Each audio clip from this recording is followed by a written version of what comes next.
It is the final game of the season. There is one more match, one more set of moments, one more opportunity to make history and claim that all-important treble. But will Manchester City do it? Or will it be Italian elation at the final whistle? Today, we are going to be previewing the Champions League final between Manchester City and Inter Milan. If you just so happen to be new around here, please make sure you subscribe to the channel, like the video, and hit that notification bell so that you don't miss what's coming up. And now, let's preview Manchester City against Inter Milan in the Champions League final.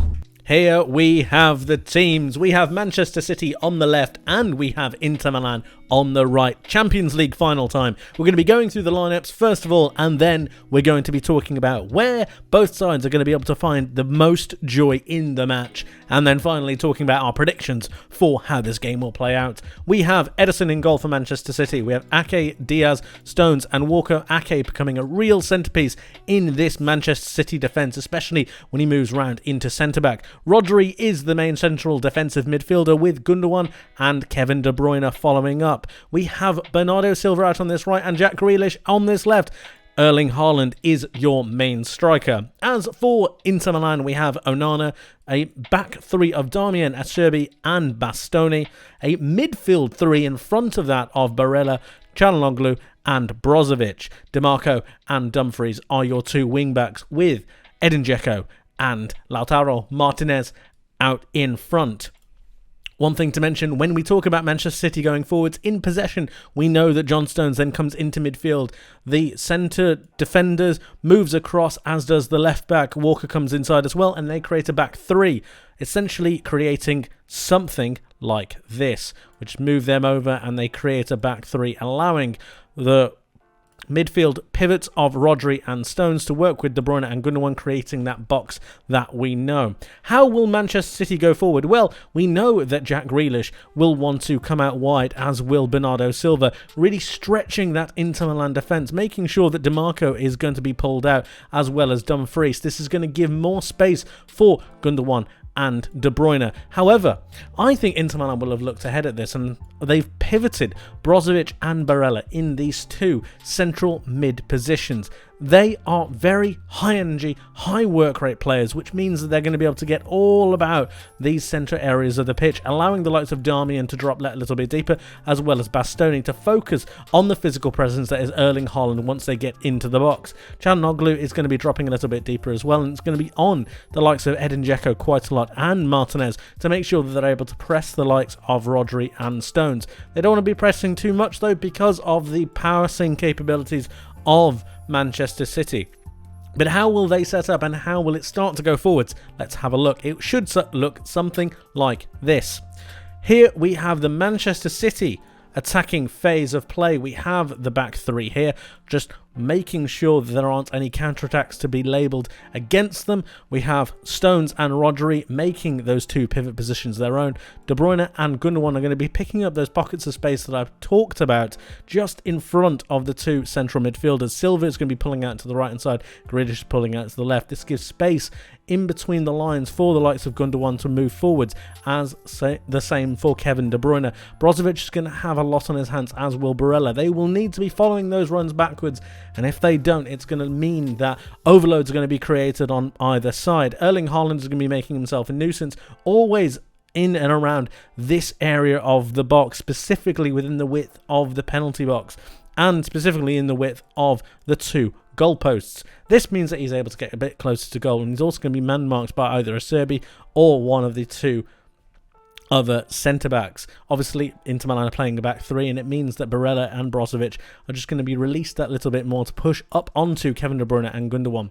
Their interplay is going to be absolutely key between the likes of Grealish and Silva, and it just means that that rotation from Manchester City is going to be very, very key.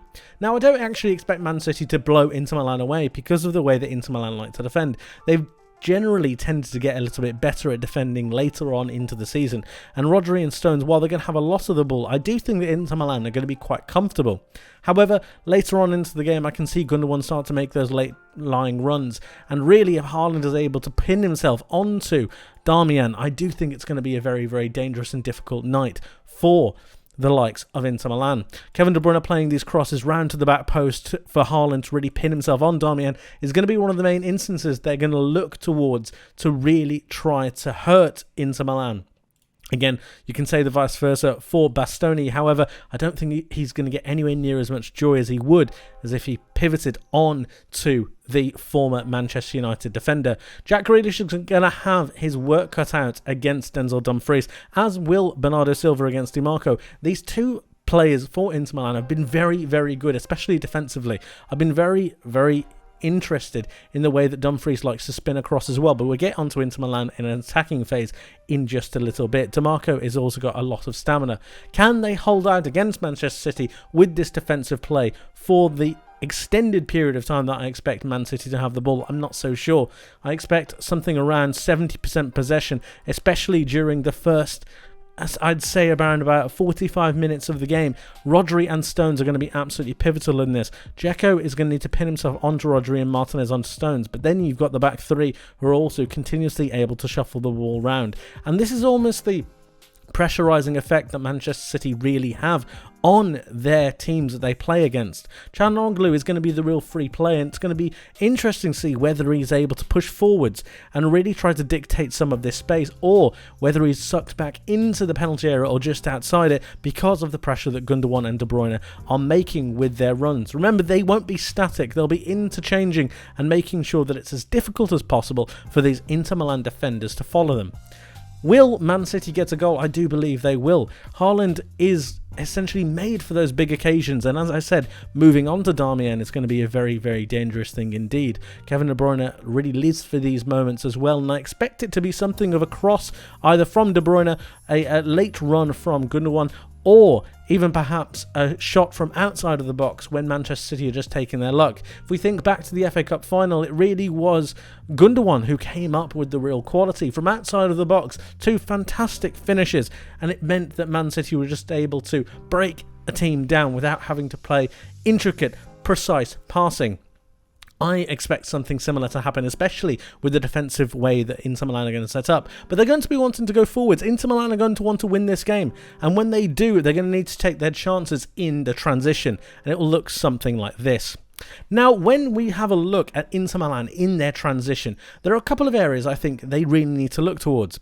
They like to have two wing-backs, and that is in DiMarco and Dumfries, and these are the two main areas that I see Inter Milan getting a lot of joy in. The problem that they have is that, especially on this left-hand side where DiMarco likes to go forwards, Kyle Walker is occupying this space, and for me, this is a no-go zone. We're aware of how good Kyle Walker can be, especially in 1v1 situations, which means, for me, on this right-hand side, I think is the best possible place for Inter Milan to try and get some kind of counter-attack. If we move Martinez over to this side, and I'm sure they will look to do that, Zekko can start to win those flick-ons against the likes of Rodri and John Stones. I believe he's able and capable of doing this, knocking it down to Çalhanoğlu to then play through into this channel. Ake is not the most mobile of players, which means that if Dumfries can get released of his shackles of Jack Grealish, I think he's going to be able to get some kind of overload with the likes of Lautaro Martinez out on this right-hand side. It's then going to be absolutely key for Barella and Brozovic to leave those defensive set positions and try to support the attack. They have to take the opportunity when it arises, and believe me, because of the moment, because of the importance of the match, I believe Inter Milan will get a chance. Whether they take those chances or whether Man City allow them to really have those chances is going to remain to be seen. But I do believe that Inter Milan will get some kind of joy down the flanks, specifically down this right-hand side. Whether they can take their chances is another question. So how do I see this game finally playing out? How do I see this ending?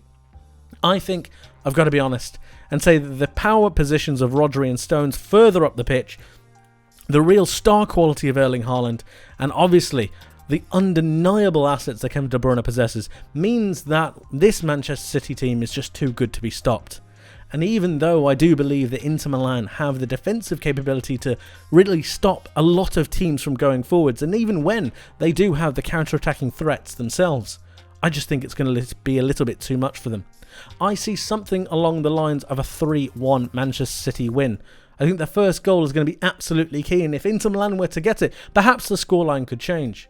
But I think with how clinical Man City are and how close they are to that final, to that treble, I don't think they're going to let it slip out of their grasp. 3-1 for me, but I'm expecting a cracking game.